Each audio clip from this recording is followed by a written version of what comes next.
Selamat malam teman-teman sekalian yang ada di Zoom. Selamat bertemu kembali untuk mengikuti acara pengajaran dari Pak Kris. Sebelum dimulai pengajaran, kita mendengarkan satu lagu dari Pak Bram. Setelah itu dipimpin doa. Silakan Pak Bram. Saya langsung pimpin doa ya, Pak Bro. Oke. Kita mulai. Engkau Yesus permata hatiku. Engkau Yesus mutiara dalam jiwaku. Engkau Yesus harta dalam hidupku. Engkau Yesus segalanya bagiku. Kau ku sembah Yesus, kau Allahku. Kau ku sembah dengan sepenuh hati. Kau ku sembah Yesus, kau Tuhanku.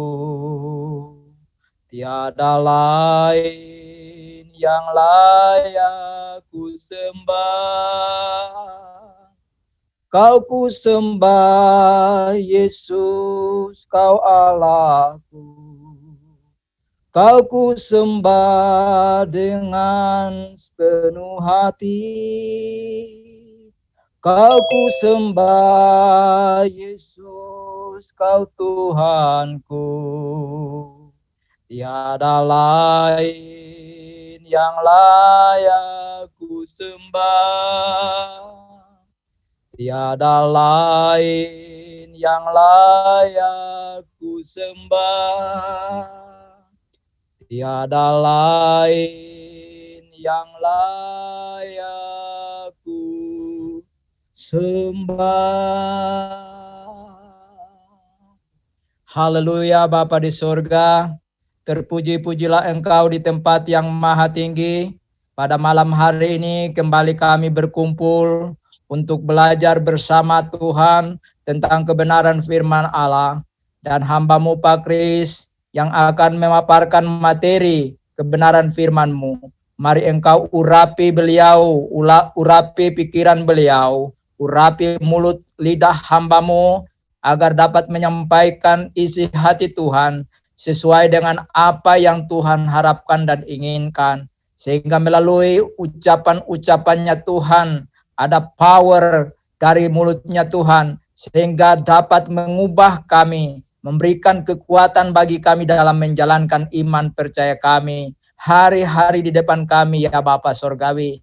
Bahkan semua kami yang ada di room ini Tuhan Yesus, mari Engkau tutup bungkus kami dengan kuasa Roh-Mu yang kudus. Urapi pikiran kami, urapi mata kami, urapi telinga kami Tuhan, urapi hati kami, sehingga kami dapat mendengar dengan baik, kami boleh menerima dengan serius, dan kami boleh mempraktekkan dalam hidup kami. Terima kasih Bapa di sorga, teman-teman yang akan bergabung, Tuhan juga memberkati. Semua yang terlibat dalam pelayanan malam hari ini, Engkau berkati. Di dalam berkat nama Tuhan kami Yesus Kristus, kami telah berdoa kepada Allah Bapa di sorga. Haleluya.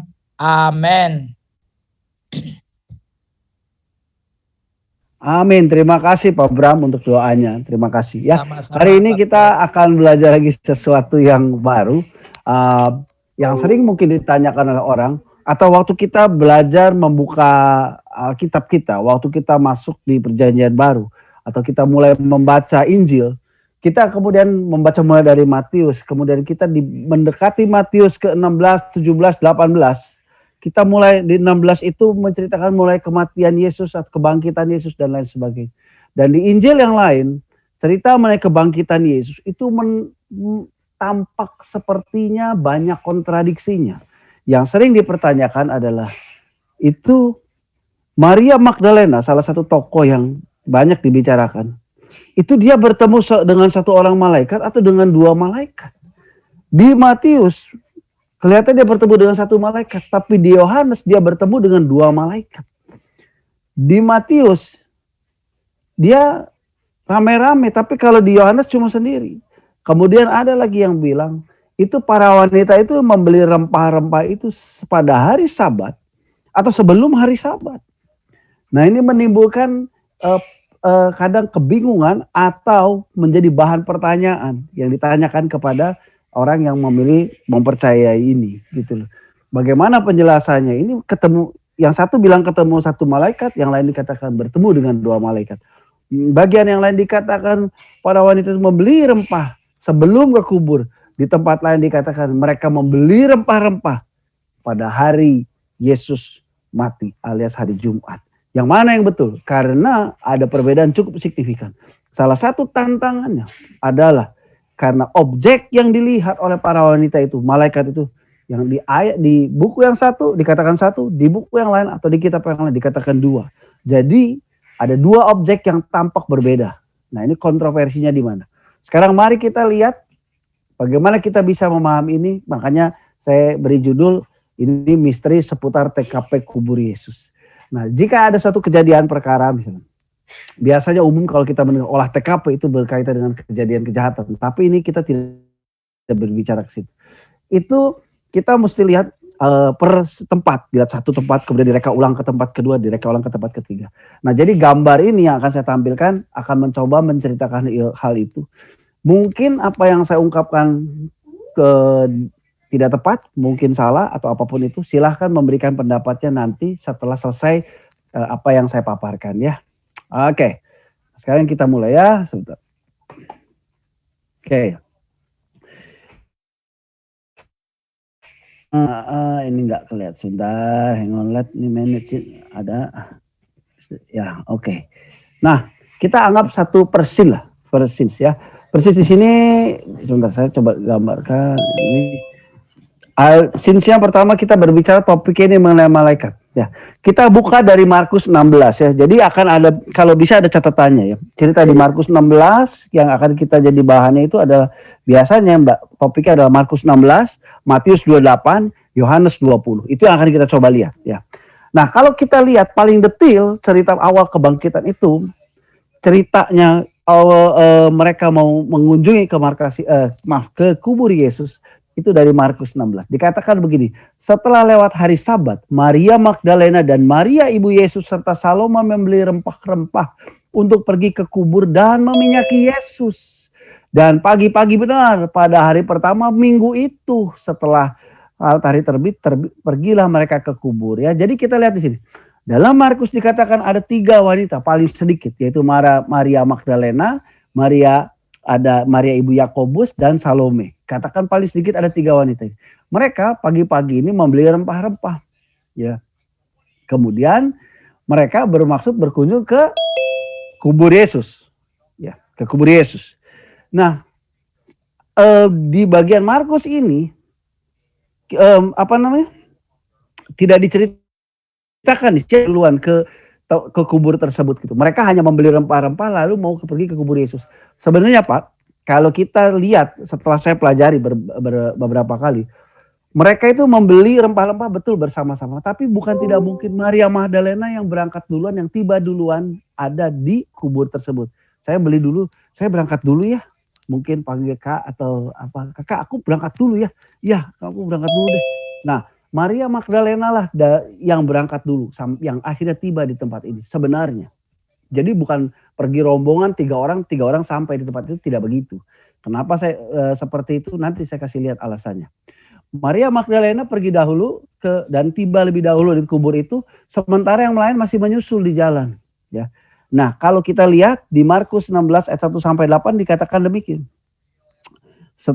Ayat 2 aja langsung saya baca. Dan pagi-pagi benar pada hari pertama minggu itu setelah matahari terbit, pergilah mereka ke kubur. Mereka berkata seorang kepada yang lain, siapa yang akan menggulingkan batu itu bagi kita dari pintu kubur? Tetapi ketika mereka melihat dari depan, tampaklah batu yang memang sangat besar itu sudah terguling. Lalu, nah sampai situ ya, pergi ke kubur. Tapi sebenarnya dalam kenyataannya dari mereka berjalan ini, Maria Magdalena dulu yang sampai di kawat kuburan. Kita bisa lihat dari mana itu penjelasan itu. Kalau hanya sekedar konteks dari Markus itu nggak tampak. Tapi kalau kita lihat sampai di Yohanes, kita baca Yohanes 20 dikatakan ini, pada hari pertama minggu itu pagi-pagi benar ketika hari masih gelap, pergilah Maria Magdalena ke kubur itu dan ia melihat bahwa batu itu telah diambil dari kubur. Berarti pada saat sampai ke tempat kuburan tersebut, para wanita ini, Maria Magdalena sampai duluan tuh di situ. Setelah lihat sampai di situ, ia melihat bahwa batu kubur itu telah diambil dari kubur. Nah, dia lihat dari kubur itu. Nah, di ayat kedua dikatakan, ia berlari mendapatkan Simon Petrus dan murid lain yang dikasihi Yesus dan berkata kepada mereka, Tuhan telah diambil orang dari kuburnya dan kami tidak tahu di mana ia diletakkan. Pak, Ibu, cerita ini Maria Magdalena sampai di kuburan. Dia begitu melihat pintu kubur terbuka, dia tidak berani masuk tapi dia langsung lari cari muridnya yang lain. Nah, kalau tadi masih menjadi pertanyaan, simpan dulu aja. Saya tahu masih agak membingungkan. Gak apa-apa, simpan dulu. Nah, scenes kedua kita lihat. Di sini Maria Magdalena ada sendiri di kubur itu. Ya, lalu dia tidak masuk ke kubur itu, tapi dia lari menemui siapa? Mau ke rumah murid-murid, tapi ketemu dengan siapa? Maria Magdalena ketemu dengan Petrus dan murid yang lain. Tidak dikatakan di Yohanes ini, Maria Magdalena bertemu dengan satu malaikat. Jadi dia lihat batu terbuka, dia langsung lari ke tempat ini, ke tempat Petrus, ke tempat murid sebenarnya. Tapi di tengah jalan mungkin agak di depan ketemu Petrus. Kamu ada apa nih? Kamu lari gitu. Mungkin Maria Magdalena aja bilang begini, itu kubur. Batunya itu udah pindah. Yesus dicuri. Mungkin dia bilang begitu. Nah, di saat yang sama di tempat yang lain, teman-teman Maria Magdalena itu sebenarnya dalam perjalanan tadi beli rempah-rempah, ya, tiba di kubur tuh. Ya, tiba di kubur. Ini kita bisa lihat ada di Matius. Ya, tiba di kubur Maria yang lain itu. Dan waktu tiba di kubur, perempuan ini dia bertemu dengan malaikat. Ini kita bisa tampaknya di mana? Kita bisa lihat di Matius sebenarnya. Ya, di Matius 28 ayat 1 sampai 8. Kalau masih bingung simpan aja dulu ya. Baca ya Matius ya. Setelah hari Sabat lewat menjelang menyingsingnya fajar pada hari pertama minggu itu, pergilah Maria Magdalena dan Maria yang lain menengok kubur itu. Maka terjadilah gempa bumi yang hebat. Sebab seorang malaikat Tuhan turun dari langit dan datang ke batu itu dan menggulingkannya. Lalu duduk di atasnya. Wajahnya bagai kilat dan pakaian putih bagaikan salju. Dan penjaga-penjaga itu gentar ketakutan dan menjadi seperti orang-orang mati. Akan tetapi malaikat itu berkata kepada perempuan-perempuan itu, janganlah kamu takut, sebab aku tahu kamu mencari Yesus yang disalibkan itu. Ia tidak ada di sini, sebab ia telah bangkit sama seperti yang dikatakannya. Mari, lihatlah tempat ia berbaring.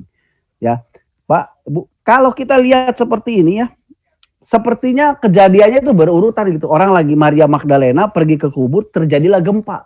Gempa itu mereka bisa saksikan lah, bisa lihat gitu di tempat itu. Lalu malaikat datang, turun, ke penjaga takut, lalu mereka penjaganya kaget, pergi, lalu malaikatnya langsung berbicara dan pada saat itu seolah-olah ada Maria Magdalena di situ. Kalau pikiran kita di situ, itu salah. Maria Magdalena sudah lari. Ya. Nanti saya beri penjelasan, sabar saudara ya. Dan ayat ke-7, dan segeralah pergi katakan kepada murid-muridnya bahwa ia telah bangkit dari antara orang mati. Ia mendahului kamu ke Galilea, di sana kamu akan melihat dia. Sesungguhnya aku telah mengatakannya kepadamu. Nah, di ayat ke-8 begini, mereka segera pergi dari kubur itu dengan takut dan sukacita yang besar dan berlari cepat-cepat memberitahukannya kepada murid-murid Yesus.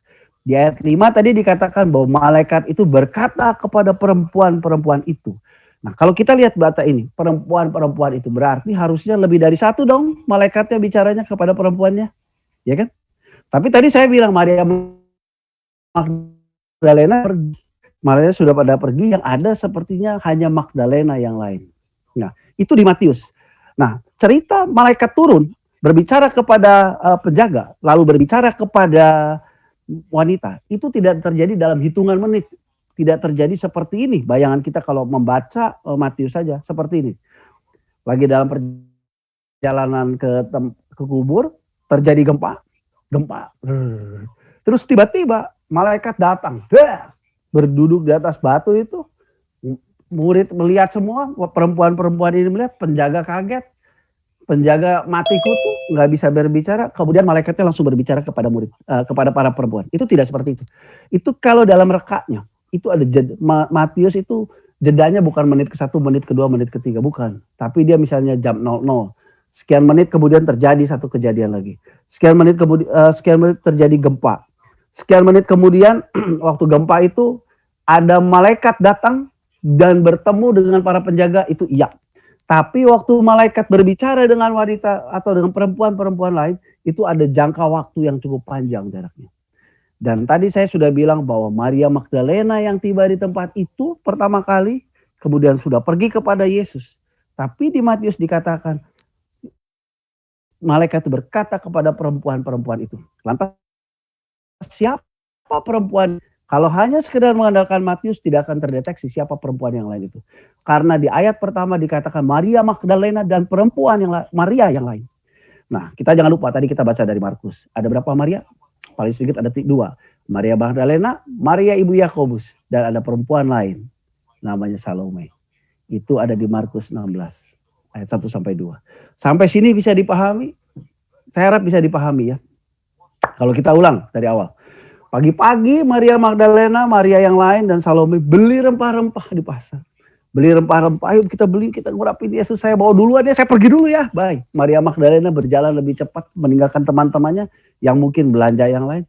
Sampai dikubur, nah batu sudah berpindah. Maria Magdalena tidak berani masuk. Maria Magdalena memutuskan untuk cari murid-muridnya. Dia lari menemui Petrus. Pada saat dia menemui Petrus itulah tibalah perempuan-perempuan yang lain di tempatnya kubur tadi. Yang dari Markus tadi. Disitulah mereka bertemu dengan malaikat ini. Dijabarkan, ketemu malaikatnya dari mana? Di Matius.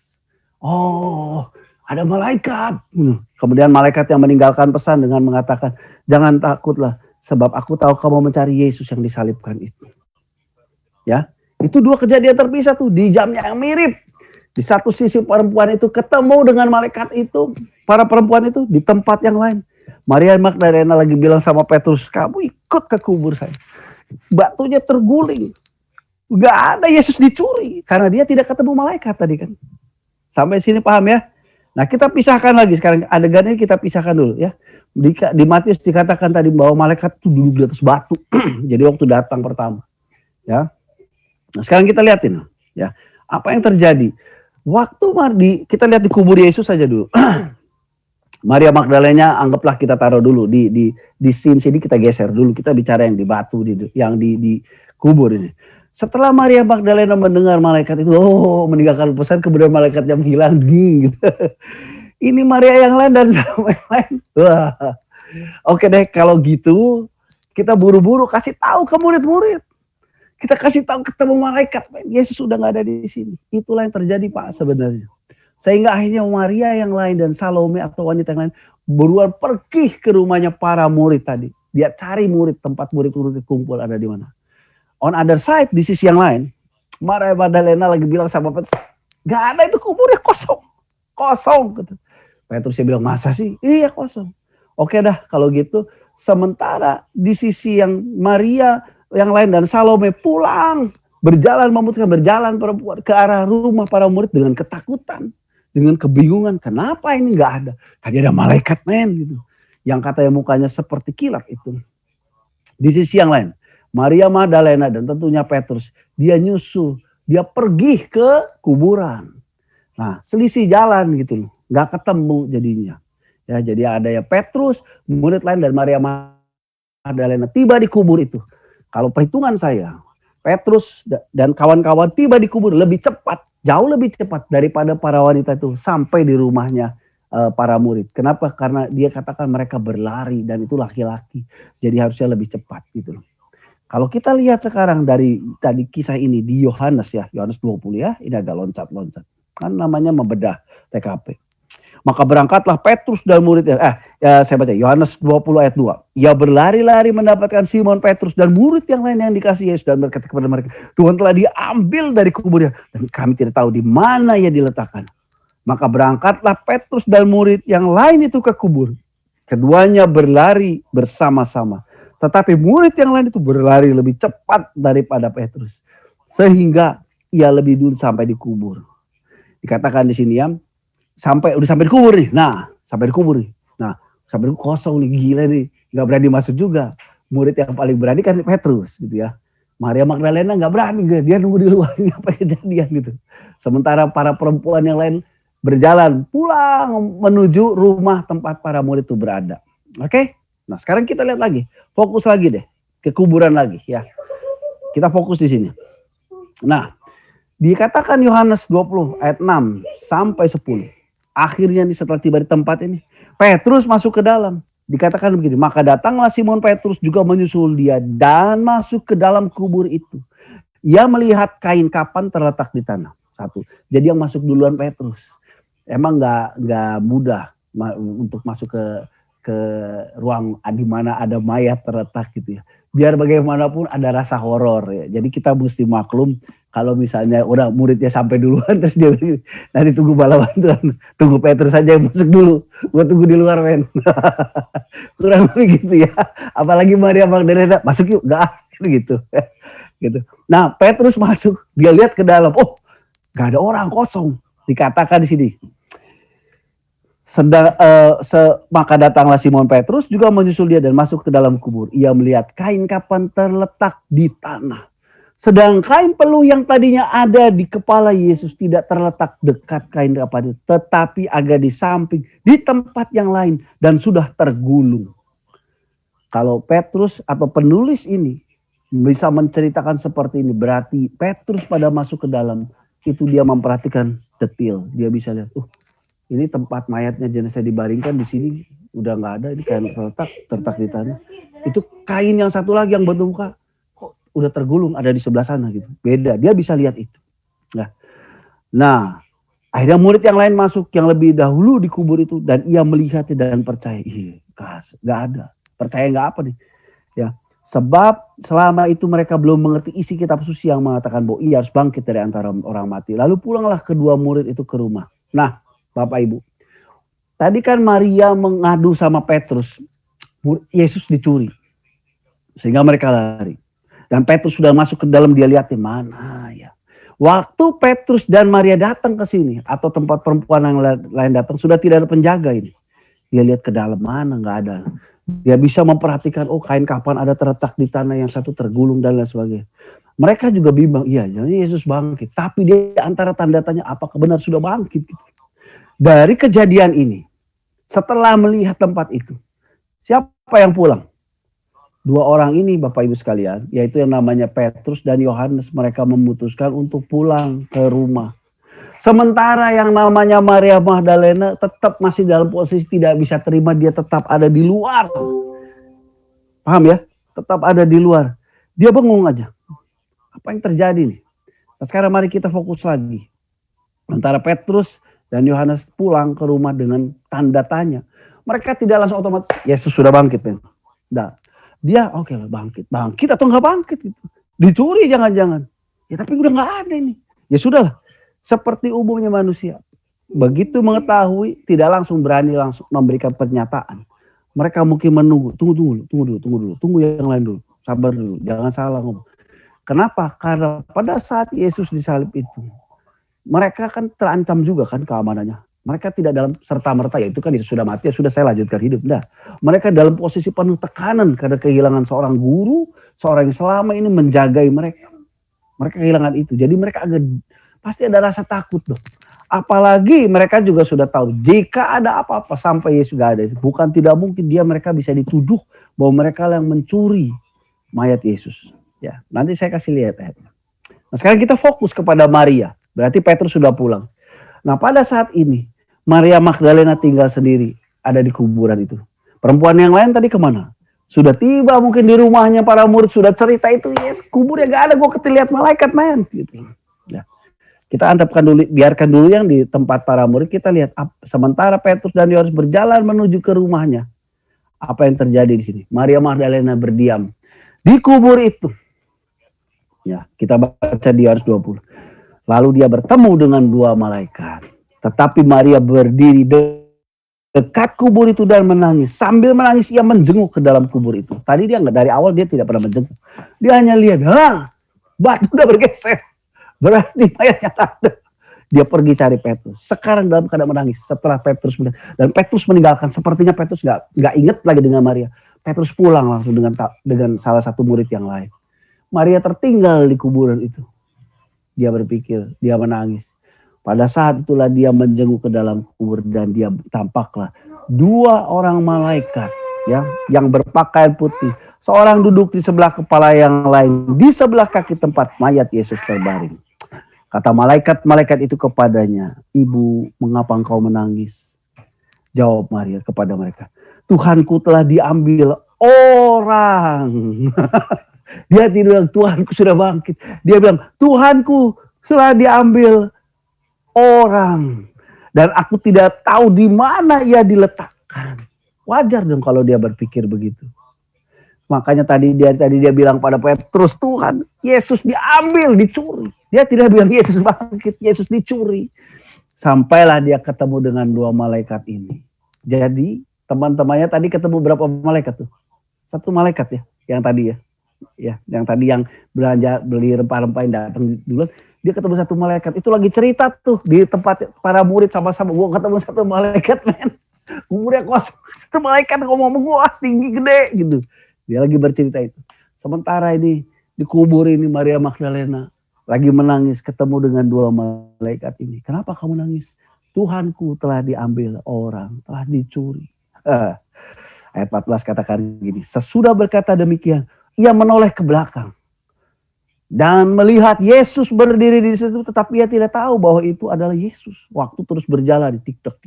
Sementara di tempat yang lain Petrus dan Yohanes sudah mau sampai ke rumah gitu. Wah, di rumahnya lagi geger gitu ya. Di tempat para murid. Semoga terbayang. Nah, dia lihat lagi udah ketemu 2 malaikat, ada yang nyolek lagi, ada yang bilang begini, loh, ada orang lagi gitu. Nah, dia nggak tahu itu Yesus. Kemudian kata Yesus kepadanya, "Ibu, mengapa engkau menangis? Siapakah yang kau cari?" Maria menyangka orang itu adalah penunggu taman. Buset, penunggu taman, tukang kebun. Lalu berkata kepadanya, "Tuhan, jikalau Tuhan mengambil dia, katakanlah kepadaku, di mana Tuhan meletakkan dia, supaya aku dapat mengambilnya." Betapa polosnya wanita yang namanya Maria Magdalena ini. Dia masih tetap berpikir bahwa Yesus itu dicuri. Ya wajar lah, gak apa-apa kok. Lalu kata Yesus kepadanya, "Maria." Maria berpaling dan berkata kepada dalam bahasa Ibrani, "Rabuni," artinya guru. Dia tahu sekarang, mulai tahu. Kata Yesus kepadanya, "Janganlah engkau memegang aku, sebab aku belum pergi kepada Bapa. Tetapi pergilah kepada saudara-saudaraku dan katakanlah kepada mereka bahwa sekarang aku akan pergi aku dan Bapamu, kepada Allahku dan Allah." Nah, waktu dia bilang Rabuni, baru dia sadar ini Yesus. Ya kan? Berarti dari kaum wanita yang tadi kita lihat selama ini sampai sejauh ini, siapa perempuan pertama yang lihat Yesus? Mau tidak mau kita pasti bilang Maria Magdalena. Confirm. Dan sejak saat ini harusnya kita sadar kenapa selalu dikatakan orang Maria Magdalena itu adalah wanita pertama yang bertemu dengan Yesus setelah Yesus dibangkitkan. Dari cerita ini. Kok bisa cerita ini kita sekarang percaya? Ya tadi rekonstruksinya seperti tadi. Maria Magdalena sampai di kubur itu terlebih dahulu. Gak berani masuk, lihat pintu sudah terbuka. Dia lari temuin Petrus. Sementara teman-teman lainnya dalam perjalanan ketemu dengan malaikat. Yang di Matius 1 ada dan di Markus tadi ada. Ketemu dengan seorang malaikat setelah sampai di kubur itu. Meninggalkan pesan bahwa Yesus sudah bangkit. Dan mereka akhirnya tetap wanita-wanita pulang dengan ketakutan mencari pulang ke rumah para murid. Sementara Maria Magdalena ketemu Petrus, dia bilang, "Sudah dicuri itu tubuhnya." Jadi selisih jalan. Yang satu dari kubur pulang ke rumah murid. Maria dengan Petrus dan teman-temannya lari ke kubur itu ngecek sekali lagi. Dan apa yang terjadi? Petrus dan kawannya masuk ke dalam, dia lihat. Udah gak ada ya. Dia percaya. Mereka percaya. Kau percaya kepada apa? Bahwa Yesus sudah dicuri. Tubuh Yesus dicuri. Bukan Yesus bangkit langsung mereka percaya. Yes, Yesus bangkit. Bukan. Yesus dicuri. Sehingga akhirnya mereka pulang mengabaikan dengan keadaan bingung. Mereka pulang meninggalkan Maria Magdalena. Pada saat Maria Magdalena sendiri itulah. Dengan segala keputusasaannya. Dengan dia tidak bisa bicara apa-apa. Dia lihat ke dalam. Di saat itulah dia bertemu dengan 2 malaikat. 2 malaikat yang bahkan berkata-kata, bicara dengan mereka, dengan Maria. Tapi lebih istimewanya lagi, waktu Maria menengok ke belakang, dia bertemu dengan namanya Yesus itu sendiri. Yang awalnya tidak tahu bahwa itu adalah Yesus. Ya, Paham ya sampai di sini ya? Nah, keistimewaannya dalam peristiwa ini, sebenarnya Maria bukan karena Marianya ketemu dua malaikat, satu malaikat sih sebenarnya, tapi karena dia ketemu Yesus. Ya, nah sekarang lihat nih, dia ketemu dua malaikat Yesus, dan istimewa dalam kisah ini adalah Maria Magdalena bertemu Yesus. Ya, nah kalau kita perhatikan lagi, sekarang tentunya Petrus sama murid-murid udah sampai di rumah tuh. Wah, di rumah ada kelompok perempuan tadi yang ngomong itu ada malaikat. Pintunya kebuka, ada malaikat, men. Yesus nggak ada tuh. Teman-temannya yang lain bilang, kamu ini ngarang aja. Tentu terjadi perdebatan kan, emosi ketakutan gitu, masih menangis dan lain sebagainya.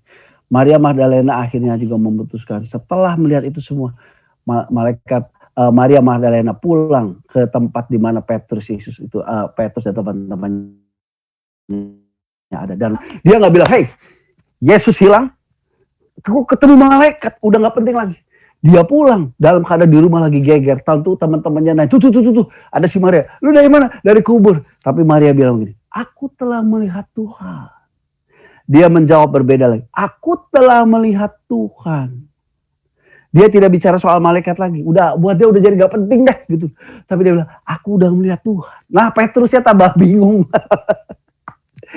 Jadi murid-murid yang perempuannya dulu dari kubur kan, dari kubur. Tadi kita belanja sama-sama kan beli rempah-rempah. Ya kamu ke kubur dulu, tapi ngelihat kamu. Iya. Oh, saya ketemu malaikat, kamu ngelihat malaikat gak gitu. Ada satu malaikat tadi kita lihat. Itu perempuan yang lain. Ya Petrusnya setengah. Ini tadi bilang di awal ketemu Maria di jalan diculik. Lah ini bilang ketemu malaikat, ini gimana sih? Nah itu tuh Maria Magdalena datang, coba kamu lihat apa tadi di sana? Maria Magdalena bilang, aku melihat Tuhan. Wah. Yang lain tambah heboh. Tentunya yang skeptik ataupun normal di posisi netral, dia bilang begini, tunggu dulu sebentar. Maria ibu Yakobus sebentar.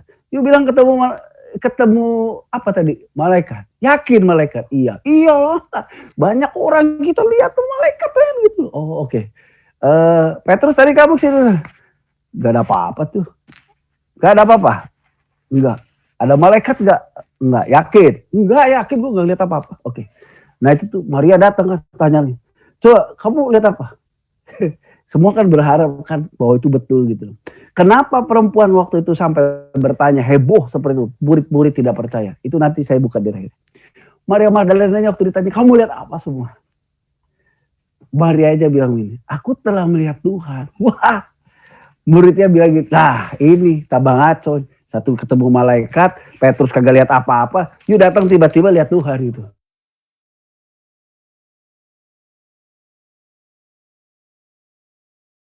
Jadi kekacauan sesuatu yang biasa. Kita membaca, tidak ada hubungan emosional di tempat itu. Mungkin kita, sebentar ya. Ya kita lanjut. Mungkin kita berpikir ini cerita ini nggak ngerti. Tapi dalam keadaan penuh emosional saat itu wajar, terjadi keotik di dalam rumah, wajar. Ya, Maria menyusul ke tempat itu. Nah kita lihat dari poin penting yang dari apa yang saya bagikan di sini. Dari Injil Matius, Markus, dan Yohanes. Ini bercerita mengenai kronologi kekuburan Yesus itu selalu tidak diceritakan dari menit ke menit. Tapi seperti laporan rekonstruksi kejadian perkara. Seperti Anda pernah lihat nonton CSI atau pernah nonton berita kriminal itu ada biasanya tidak detail, cerita yang detail tidak dianggap. Yang penting ada terjadinya, jam berapa tiba di tempat ini, apa yang terjadi penembakan, jam berapa, itu poin-poin yang diambil. Demikian juga seperti yang Matius tulis, itu poin-poinnya saja. Nah, rangkaian ini menjadi jelas, gambar ini menjadi jelas, itu perlu tiga buku ini, Matius, Markus, dan Yohanes. Karena itu saling mengisi, saling melengkapkan. Reporter dari masing-masing itu menceritakan poin dari sisi mereka saja. Jadi ini tidak bisa dilepaskan. Maria Magdalena, Maria ibu Yakobus atau Maria lain atau Salome itu betul pagi-pagi itu membeli rempah-rempah sebelum pergi ke kubur. Itu betul, tapi bukan berarti beli bareng-bareng tiba di kuburan juga bareng-bareng. Bisa kemungkinan besar berarti dalam cerita ini kita tahu bahwa yang tiba duluan, yang tiba di dalam kuburan itu adalah Maria Magdalena. Sekalipun pagi itu mereka mungkin bangun di tempat mereka nginep di tempat yang sama terus beli aku duluan ya gitu. Lebih cepat gitu.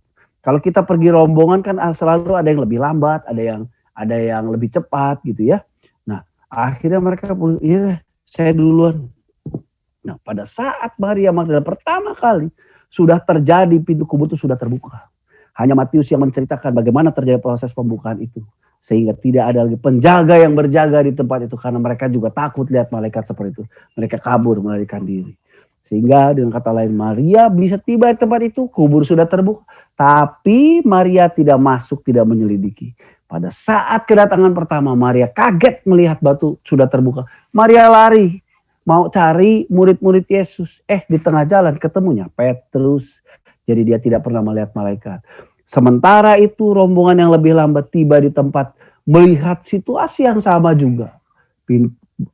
Pintu sudah terbuka, batu sudah bergeser.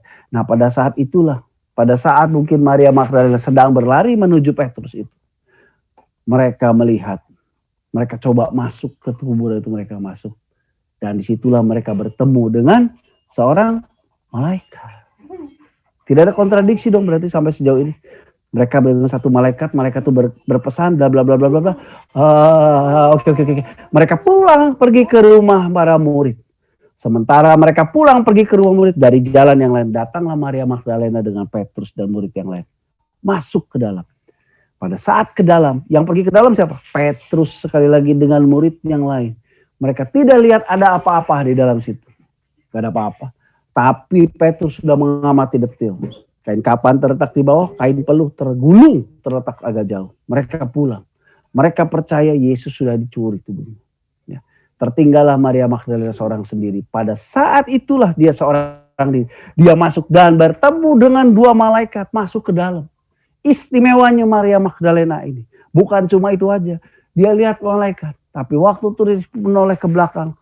Singkat cerita dia bertemu dengan Yesus. Sehingga waktu pulang ke rumah. Yang tadi saya sudah cerita ya, yang perempuan heboh ngomong ketemu malaikat, kemudian disuruh Petrus pulang sampai ke rumah ditanya kamu dari mana? Di kubur kayak nggak ada apa-apa kali gitu loh, kayak gitu ya. Tidak lihat malaikat, nggak lihat malaikat, nggak ada apa-apa, nggak ada, bingung dia. Tapi waktu Maria Magdalena pulang, ditanya sama teman, kamu lihat apa tadi? Lihat apa ya? Dia dengan santai, kamu lihat malaikat kan? Lihat enggak? Gue lihat malaikat. Maria bilang, aku telah melihat Tuhan. Dan itulah menimbulkan kegegeran yang luar biasa. Betul, dia ditanya malaikat. Kamu lihat malaikat? Iya lihat dua, tapi udah nggak penting man. Gue udah lihat Yesusnya. Itulah bukti kebenaran ini. Itulah rangkaian cerita yang terjadi. Silakan dibaca ulang 3 ini. Tapi saya bilang bagi kita mari kita berbicara gini. Ada 4 Injil dalam Alkitab. Matius, Markus, Yohanes, dan Lukas. Tapi di mana posisi Lukas pada saat ini? Cerita ini terangkai, konsisten. Dari 3, Matius, Markus, dan Yohanes. Perempuan cerita itu gak dipercaya waktu itu. Wah heboh. Gimana posisi Lukas? Mari kita lihat. Lukas bercerita dengan sisi yang berbeda sama sekali. Ini adalah ceritanya. Mari kita lihat dari sisi Lukas ya. Nah, sebentar ya. Nih. Oke. Kita lihat. Lukas 24 ayat 1. Tetapi pagi-pagi benar. Pada hari pertama minggu itu, mereka pergi ke kubur membawa rempah-rempah yang telah disediakan mereka. Betul? Dan kalau kita baca ini, sebentar ya Pak, sebentar. Nah, kalau kita lihat dari ayat ini, Pak, tetapi pagi-pagi benar pada hari pertama minggu itu mereka pergi ke kubur membawa rempah-rempah yang telah disediakan mereka. Kita pasti punya frame berpikir sama seperti yang tadi kita sudah baca di Injil yang lain. Mereka mendapati batu sudah terguling dari kubur itu. Nah mereka itu siapa? Ya.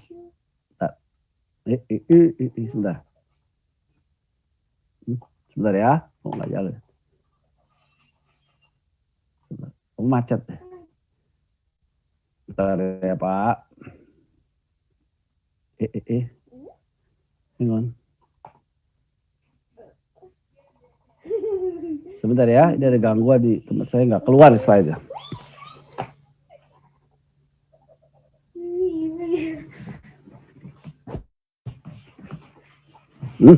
Bentar.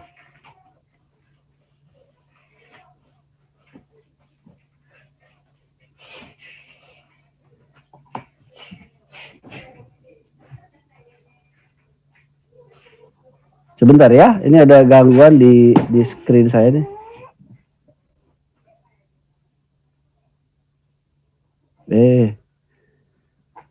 Bentar.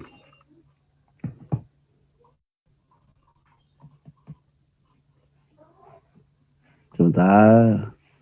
Saya stop share dulu ya, sebentar ya. Kita masuk lagi habis ini. Sekarang saya share lagi. Kalau ada pertanyaan disimpan dulu ya. Nanti saya akan bagikan. Kita akan ada tanya jawab, nggak apa-apa. Ya. Wah.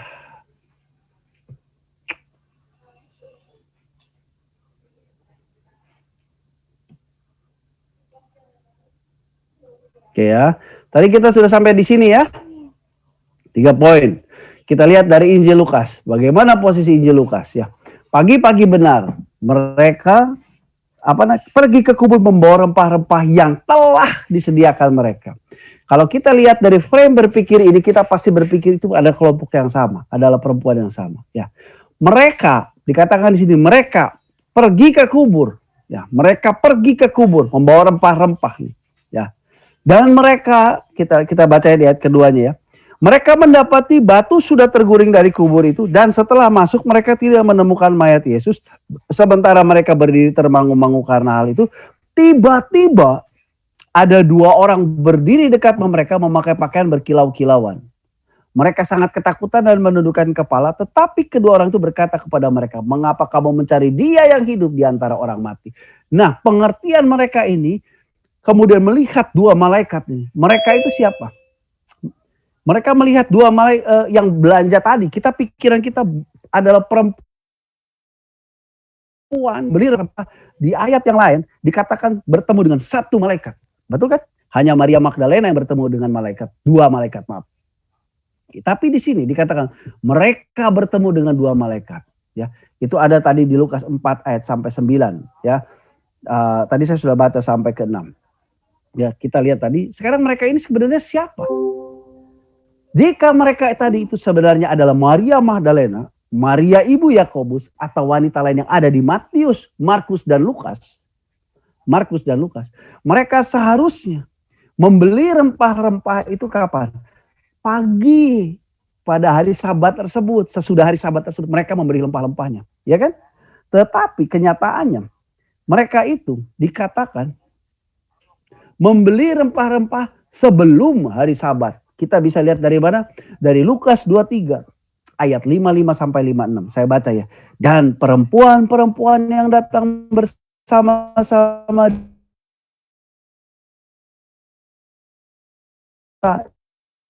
dibaringkan. Dan setelah pulang, mereka menyediakan rempah-rempah dan minyak bur. Dan pada hari Sabat mereka beristirahat menurut hukum Taurat.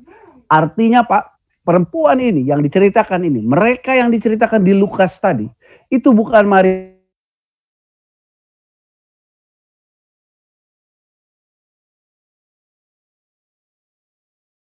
perempuan-perempuan lain dari Galilea. Kok bisa Pak Kris bilang begitu?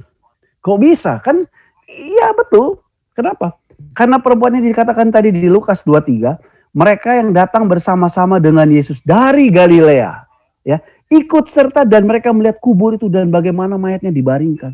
Mereka ini melihat. Maria Magdalena bisa nggak ada di situ waktu? Bisa aja, bisa ada. Tapi yang khusus di Lukas ini yang membawa rempah-rempah bukan Maria Magdalena. Dan setelah pulang dikatakan di 56, mereka menyediakan rempah-rempah dan minyak mur. Berarti kelompok perempuan ini membeli atau menyediakan rempah-rempah tidak pada hari Sabat, tapi sebelum hari Sabat. Membuktikan ada kelompok wanita yang lain di tempat ini. Siapa kelompok wanita itu? Itu ada misterinya terjawab di Lukas 8 ayat 3, 2 dan 3. Yaitu dikatakan Yohana isi Kusa bendahara Herodes, Susana dan banyak perempuan lain. Perempuan-perempuan ini melayani rombongan itu dengan kekayaan mereka. Berarti teman-teman sampai Lukas ini kita harusnya sudah tahu. Tidak ada kontradiksi namanya malaikat yang dilihat Maria Magdalena itu 1 atau 2. Ya 2, bukan 1. Karena yang 1 tadi dilihat oleh kelompok wanita yang lain. Ya. Yang 2 ini muncul dilihat bukan oleh Maria Magdalena, tapi oleh kelompok wanita yang lain. Yohana dan kelompoknya. Waduh, Pak, saya masih belum bisa terima. Oke, nggak apa-apa. Kita lihat nanti. Nah, di sini menunjukkan orang yang berbeda ya, saya sudah katakan. Nah, kita balik lagi scenes-nya nih. Kan pada saat itu kelompok ini datang ketemu dua malaikat, wah gitu ya, Yohanes ya. Sementara itu teman-temannya nih yang lain nih, mungkin ada Petrus, Yohanes segala, sudah ngumpul di rumah nih, lu lihat ini itu, lihat ini itulah gitu loh. Beda-beda. Kalau kita lihat di Lukas 24 dikatakan demikian. Yohanes itu jarang disebut Pak, cerita itu. Tapi mari kita baca di Lukas 24 ya. Dari 4 sampai 8 sampai 9 ya. Sementara mereka berdiri termangu-mangu karena itu tiba-tiba ada dua orang berdiri dekat mereka memakai pakaian yang berkilau-kilauan. Mereka sangat ketakutan dan menundukkan kepala. Tetapi kedua orang itu berkata kepada mereka, "Mengapa kamu mencari dia yang hidup di antara orang mati? Ia tidak ada di sini. Ia telah bangkit. Dan ingatlah apa yang dikatakannya kepada kamu ketika ia masih di Galilea." Itu adalah pesan malaikat kepada kelompok ini, kepada Yohanes CS. Dia bilang gini malaikatnya, yaitu bahwa Anak manusia harus diserahkan ke tangan orang-orang berdosa dan disalibkan dan akan bangkit pada hari ketiga. Kalau Anda lihat kalimat tersebut di Alkitab elektronik itu ditandai merah. Pertandaan teks warna merah itu adalah perkataan Yesus. Jadi kelompok wanita yang jarang disebut ini mendapatkan pesan dari malaikat mengutip persis perkataan Yesus. Persis perkataan Yesus yang diucapkan ulang kepada wanita ini. Menandakan bahwa perempuan kelompok ini juga penting. Maka teringatlah kata Yesus itu, dan setelah mereka kembali dari kubur, mereka menceritakan semuanya itu kepada 11 murid dan kepada semua saudara-saudara, kepada semua saudara yang lain, maaf ya. Perempuan-perempuan itu ialah Maria dari Magdala dan Yohana dan Maria ibu Yakobus dan perempuan-perempuan lain yang juga bersama-sama dengan mereka dengan memberitahukannya kepada rasul-rasul. Nah, kalau lihat dari sekilas ini saja, kalau Anda hanya megang satu kitab saja, satu buku saja, tentu akan ada argumentasi muncul begini. Nanti dulu Pak, tadi Bapak bilang Maria Magdalena tidak termasuk. Iya, saya bilang tidak termasuk. Nah, tapi di sini dikatakan perempuan-perempuan itu adalah Maria dari Magdala dan Yohana dan Maria ibu Yakobus. Berarti perempuan-perempuan itu yang tadi ngelihat dua malaikat ini adalah Maria Magdalena dong Pak. Nggak bisa enggak. Karena kalimat katanya seperti itu. Nah, sekali lagi saya katakan, betul. Jika Anda hanya membaca satu buku, satu kitab dengan cara berpikir bahwa kalimat itu terjadi berurutan, maka kita bisa punya persepsi yang salah. Seperti yang timbul barusan. Berarti Maria Magdalena ketemu dua malaikat nih. Ketemu dua malaikat, itu terjadinya barengan. Memang kenyataannya ketemu dua malaikat Pak. Tapi rombongan itu tadi ketemunya cuma satu. Maria waktu ketemu dua malaikat cuma sendirian dia. Berarti kontradiksi. Nah, padahal tidak begitu. Injil ini menceritakan hanya bagian dari sisi penulisnya. Itu hanya poin-poinnya aja. Tidak berurutan waktunya. Tidak menitnya, maaf. Tidak menit 1, menit kedua, menit ke, menit keempat itu. Ya. Jadi ini tidak bisa dipisahkan. Oke, nah dan jangan lupa dalam ayat ini dikatakan perempuan-perempuan itu Maria dari Magdala dan Yohana dan Maria ibu Yakobus dan perempuan-perempuan lain juga yang bersama-sama dengan mereka memberitahukannya kepada rasul-rasul. Jadi ada paling sedikit ada 3 kelompok perempuan tuh. Sekarang mereka Yohana ini kemudian memutuskan untuk pergi ke rumahnya siapa? Ke tempat para murid dengan menyampaikan perkataan Yesus tadi. Tapi bagi mereka, perempuan-perempuan itu yang Maria dan Magdalena, Yohana dan Yakobus dan perempuan lain juga bersama-sama dengan mereka memberitahukannya kepada rasul. Tetapi bagi mereka perkataan itu seakan-akan omong kosong dan mereka tidak percaya kepada perempuan-perempuan itu. Nah, kelompoknya Yohana ini waktu sampai ke rumahnya para murid-murid, mereka pasti mengatakan begini, tadi gue ketemu malaikat. Malaikat yang bilang anak manusia harus diserahkan ke tangan orang-orang berdosa dan disalibkan dan akan bangkit pada hari ketiga. Itu kan perkataannya Yesus bro. Berarti benar Yesus sudah bangkit. Tapi sampai detik itu, murid-murid yang tidak bergeming. Hanya siapa yang bergeming? Hanya satu yang namanya Petrus di ayat 12 katakan. Sesungguh pun demikian Petrus bangun. Lalu cepat-cepat pergi ke kubur itu. Ya, mendengar kata itu. Ketika ia menuju ke dalam, Petrus dalam nih sampai dia melihat masuk ke dalam, yang dilihat hanya kain kafan saja ternyata. Loh, Lalu ia pergi dan bertanya dalam hatinya, kira-kira apa yang telah terjadi. Tadi gue lihat ke sini ada kain kafan sama kain peluh tergulung. Nah sekarang ini cuma kain kafannya aja, kain yang tergulung nggak ada. Makanya di ayat 12 tadi dikatakan bahwa Yesus kemudian pergi, dalam hatinya dia bertanya, apa yang terjadi sebenarnya ya? Apa ya? Tadi Maria, waktu saya sama Maria nggak ada apa-apa. Tapi Maria bilang lihat Tuhan.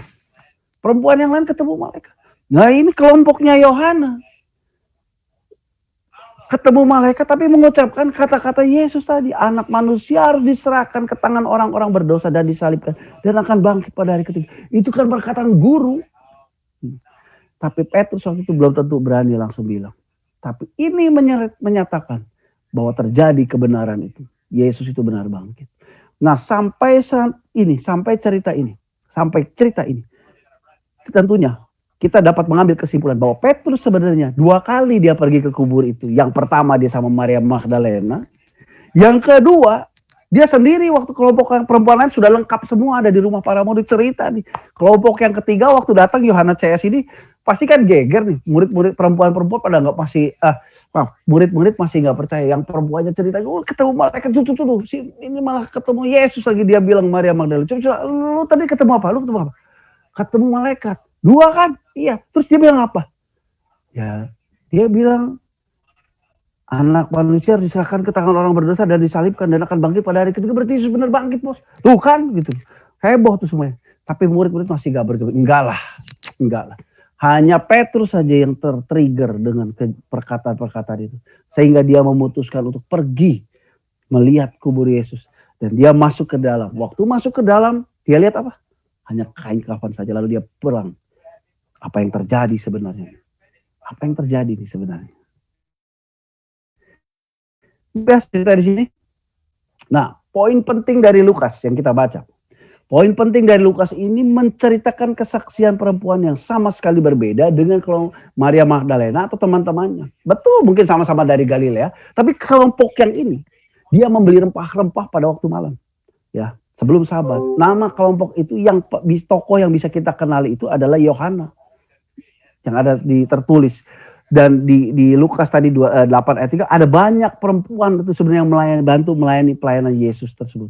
Dan Yohana CS dan teman-temannya, dia bertemu dengan 2 malaikat plus malaikat itu memberi pesan yang mengutip persis untuk lalu kemudian mereka sampaikan kepada murid-murid yang ada di rumah. Anak manusia harus diserahkan ke tangan orang-orang berdosa dan disalibkan dan akan bangkit pada hari yang ketiga. Bros, itu betul bos. Yesus berarti udah bangkit, bukan dicuri, bangkit men gitu. Kurang lebih begitulah. Kenapa ayat ini, pesan ini disampaikan kepada Yohana yang jarang kita baca namanya? Saya berpendapat kelompok ini dianggap penting oleh Tuhan sehingga dia mendapat pesan khusus. Bukankah ya? Ya telah bangkit. Ingatlah apa yang dikatakannya kepada kamu ketika masih di Galilea. Yaitu bahwa anak manusia harus diserahkan ke tangan orang-orang berdosa dan disalibkan dan akan bangkit pada hari yang ketiga. Itulah pesan pentingnya. Jadi Petrus juga balik ke kubur gara-gara trigger itu. Dan dia lihat ada perbedaan benda yang tertinggal. Di TKP itu ada 2 benda yang jadi. Tadi ada 2 men. Ini cuma 1. Petrus 2 kali bolak-balik berarti ke kubur itu. Kalau kita lihat secara konstruksi ini, saya harap Anda bisa memahami. Nah, ini menegaskan cerita ini menegaskan bahwa ahli Farisi dan prajurit Romawi itu tahu fakta sebenarnya. Mereka memilih tutup mulut. Mereka tidak jadi mengekspos cerita ini sebagai terjadi pencurian mayat. Kenapa bisa bilang begitu? Karena Petrus 2 kali bolak-balik ke kubur itu. Kalau benar terjadi pencurian, bos, coba pikir sebentar. Itu tadi pasukan tentara diminta oleh ahli Taurat. Pontius, kalau orang ini pernah bilang akan bangkit pada hari ketiga. Nanti jangan-jangan itu murid-muridnya nyuri mayatnya terus bikin hoax. Bikin hoax itu bangkit pada hari ketiga. Jadi mendingan kalau boleh udah tutup batu kurang cukup, kasih penjaga pengawal sampai hari ketiga lewat deh. Kalau hari ketiga lewat berarti udah aman kan. Sehingga diberikanlah tentara oleh siapa? Oleh Pontius Pilatus itu kan. Ya udah dikasih tentara, nih suruh jaga dia. Lah, Kalau betul dicuri, lah apa nggak jadi geger itu? Tentu mereka tentaranya akan bertarung melawan pencuri itu. Kalah menang, tentu harusnya dibikin dokumen dong. Dibikin dokumen telah terjadi upaya pencurian mayat Yesus oleh murid-muridnya supaya dimeteraikan di dalam sejarah. Ini buktinya, ketangkep tuh orangnya. Itu harusnya tertulis. Tapi dalam hal ini tidak pernah ada bukti itu. Itu membuktikan betul Yesus bangkit. Nah, moral of the story yang bisa kita pelajari dari tempat ini adalah cerita keempat Injil ini saling melengkapi sebenarnya, bukan kontradiksi. Kalau Anda baca satu pelan ke sini, oh itu rangkaian ceritanya, cuman reporternya menceritakan ini di sebelah sini, yang reporter ini cerita sebelah sini, yang ini sebelah sini. Jadi tidak kontradiksi, semuanya saling melengkapi, ya. Dan dalam cerita ini, kebangkitan Yesus ini, istimewanya adalah Yesus menunjukkan atau Tuhan menunjukkan bahwa betapa pentingnya kaum perempuan itu. Kenapa? Kaum perempuan itu adalah kaum yang menemukan kubur kosong pada saat pertama kali. Dan mereka bukan hanya menemukan kubur kosong, mereka melihat penampakan malaikat. Siapa yang melihat malaikat itu? Perempuan semua. Yes. Petrus dua. Kemudian siapa lagi? Maria Magdalena adalah perempuan pertama yang tidak hanya sekedar melihat malaikat, tapi dia juga yang melihat Yesus. Sampai dia bisa berkata, aku sudah melihat Tuhan. Di saat mereka geger ngomong malaikat, dia datang, kamu lihat apa tadi? Lihat gak malaikatnya? Saya lihat Tuhan. Lebih geger. Ya. Nah, kita lihat. Banyak peran perempuan di sini. Itu membuat saya membuktikan peristiwa itu betul. Kenapa? Pada saat itu, masyarakat yang pada berlaku saat itu menganggap perempuan itu seringkali gak penting. Makanya kesaksiannya mereka gak dianggap, lu cewek sih yang ngomong gitu. Paham ya? Sampai di zaman modern, kaum perempuan sering dilecehkan, dianggap nggak penting lah, sehingga akhirnya timbullah emansipasi wanita, persamaan hak dan lain sebagainya. Tapi jauh sebelum itu, sebenarnya Yesus Tuhan sudah menyatakan bahwa perempuan dan laki itu satu derajat hanya beda fungsi. Kalau peristiwa ini karangan, kenapa sih pengarangnya yang ngarang hoax ini, misalnya katakan ini hoax, si hoax ini, penulis hoax tidak akan menuliskan bahwa Yesus itu pertama kali ditemukan oleh perempuan. Dia langsung aja ditemukan oleh laki-laki. Karena pasti kesaksian laki-laki harusnya lebih kuat. Tapi ini sengaja Tuhan mengambil kaum perempuan yang tidak dianggap. Dan gak kepalang tanggung. Perempuan yang melihat terjadinya malaikat atau menemukan kubur kosong itu tidak satu orang. Tapi ada banyak orang. Lebih dari 3 atau 4 orang. Itu ada kelompok. Jadi ada banyak orang yang melihat itu. Perempuan semua. Muridnya belum lihat waktu itu. Paham ya? Ketiga, faktor pentingnya kubur kosong. Dan kedatangan perempuan dan Petrus di kubur kosong itu sebenarnya mengalahkan teori konspirasi mayat Yesus dicuri. Kalau tadi, faktor perempuan saja, cerita secara keseluruhannya. Tapi kalau sampai Petrus bisa datang 2 kali, perempuan datang, kemudian Petrus datang 2 kali. Itu sebenarnya mematahkan teori konspirasi bahwa mayat Yesus dicuri. Loh, kalau betul mayat Yesus itu dicuri, penjaganya kelolosan, nggak ketahuan, dicuri. Tentunya mereka pada lapor dan dicuri. Tentunya tempat itu sudah geger, ahli Tauratnya datang, tentara Romawinya datang, kemudian mengejar para murid.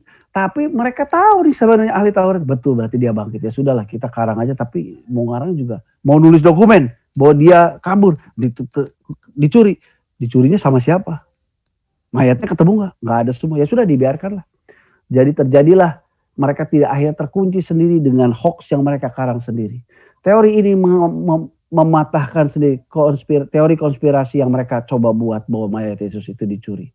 Tidak pernah ada dokumen sejarah yang menolak kebangkitan ini yang muncul dari kaum Farisi maupun dari Romawi. Dan tidak pernah ada bukti upaya pengejaran sang pencuri itu sendiri. Ada nggak dokumennya? Dokumen sejarah yang lain. Dokumen yang harusnya ditulis oleh para ahli Farisi itu bahwa Yesus itu dicuri. Yang mencurinya siapa?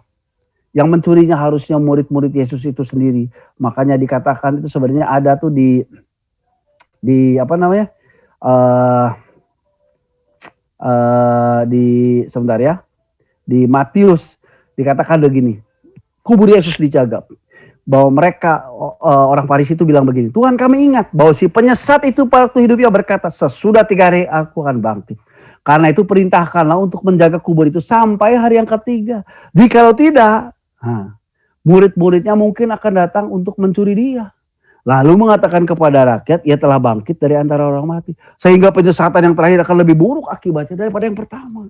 Ya, berarti ahli Taurat sudah tahu, makanya mereka minta itu kubur itu dijaga. Gitu. Kata Pilatus kepada mereka, inilah penjaga-penjaga bagimu, pergilah dan jagalah kubur itu sebaik-baiknya. Maka pergilah mereka dengan bantuan penjaga-penjaga itu, mereka memeteraikan kubur itu dan menjaganya. Tapi sampai kemudian setelah terjadinya peristiwa tersebut tidak pernah ada upaya atau dokumen dari pihak para ahli Farisi yang menyatakan Yesus dicuri mayatnya. Tidak ada. Sampai sekarang kan. Yang ada apa? Yang ada itu hanya kubur kosong. Sebaliknya berarti kubur kosong itu apa? Membuktikan.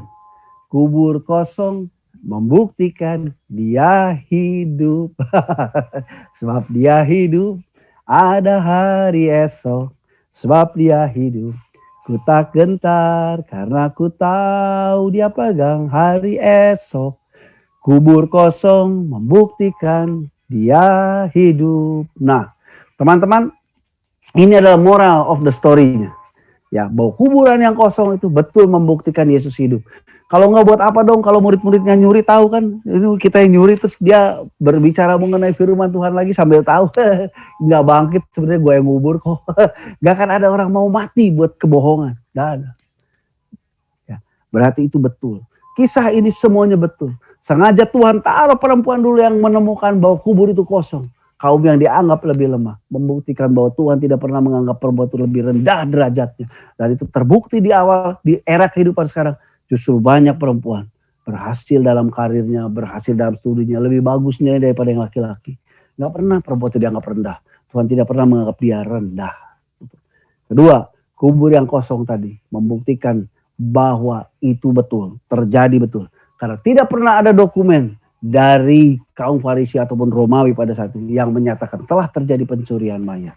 Berarti ini semua membuktikan, akhir di cerita ini membuktikan bahwa semuanya tidak ada satu kontradiksi pun yang tercantum di Alkitab. Mungkin kita tidak paham membacanya. Sehingga orang bertanya, yang benar itu yang mana? Perempuan itu beli rempah-rempah sebelum Sabat atau sesudah hari Sabat? Yang betul sama kontradiksi di Alkitab nih.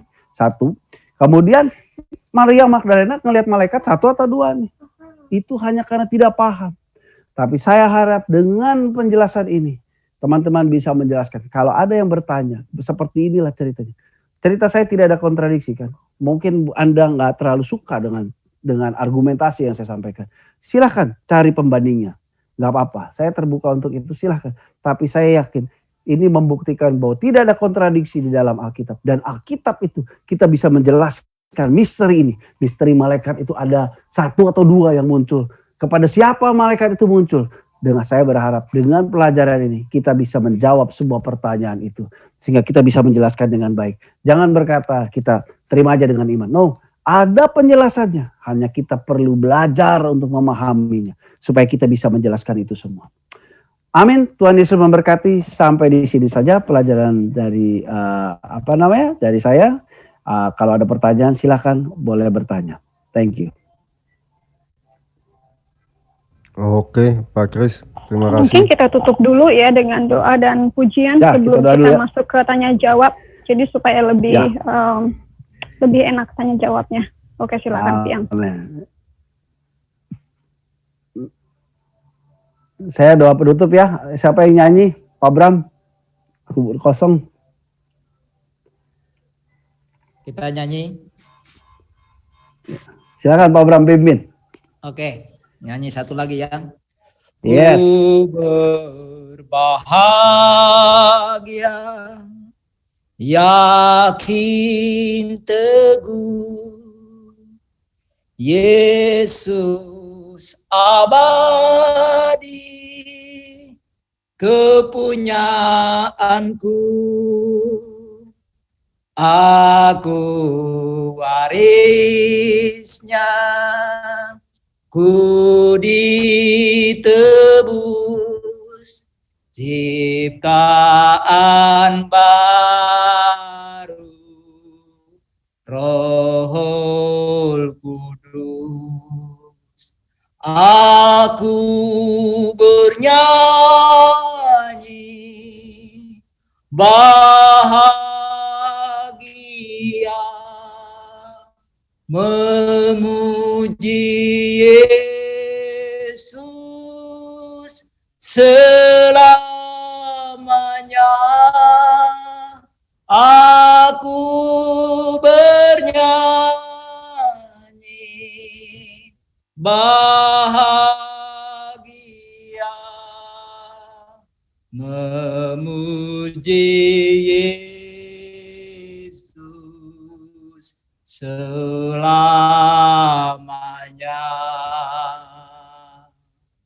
Oke, silakan Pak Kris. Baik, kita berdoa ya. Tuhan Yesus, terima kasih untuk pelajaran malam ini. Kami belajar lagi, kami mendapatkan satu pengertian yang baru, bahwa tidak ada kontradiksi dalam Injil yang ada pada kitab kami. Tidak ada penjelasan yang bertentangan, yang ada adalah kami harus terus belajar.